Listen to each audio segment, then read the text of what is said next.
To sail one of these, now you need an F50 super license. This is awesome, just got to work on my run. To race on these boats at over 100 kilometers per hour, you will need exactly that. Not a figurative license, an actual formalised role-specific certification issued by SailGP for all athletes. To start, athletes are provided a provisional license, or in other terms, a learner's permit. This allows new or developing athletes to compete on the F50s, but under the supervision of athletes who have a full license. I've been granted a provisional license, but let's go see what it takes to get an F50 super license. First stop, racing simulator. All athletes have to log a certain amount of hours in their specific role. The SailGP simulator has 3 distinct roles. The driving position, which I'm in now. Next up, wing trimmer. And then there's the flight controller. Depending on your position, you've got to log a different amount of hours in the simulator. For example, the driver's got to clock up 5, wing trimmer 6, flight controller 6, and the strategist 2.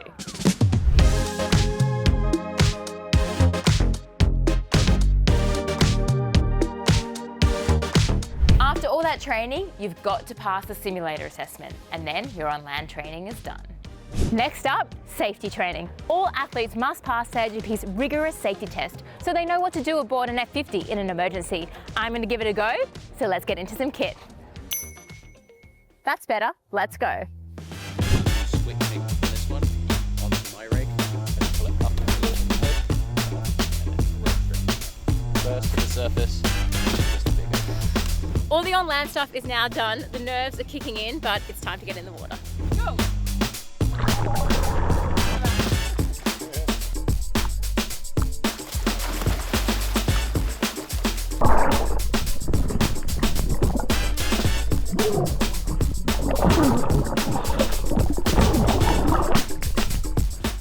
don't like it.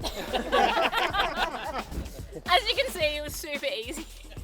Well, that was a bit intense, but I managed to pass. Next up, let's go sailing on the F50.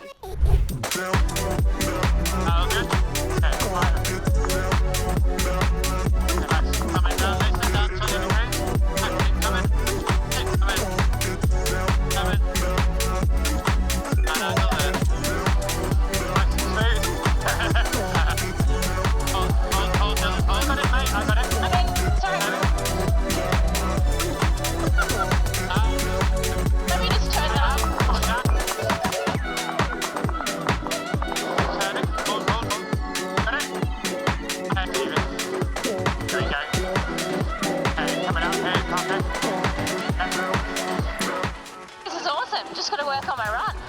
2, 1, coming down. Help me this way. Right.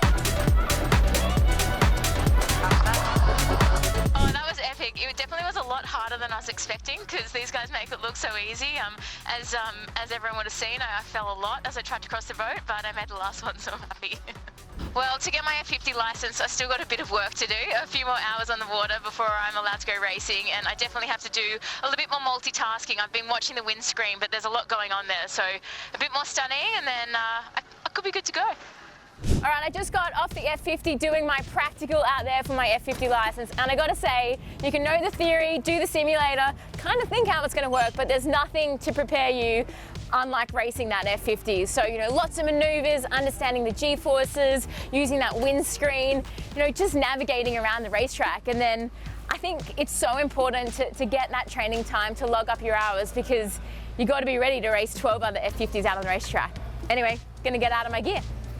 One of the most interesting things about the super license is the introduction of the demerit system, which basically means athletes can lose their license if they push too hard on the racetrack.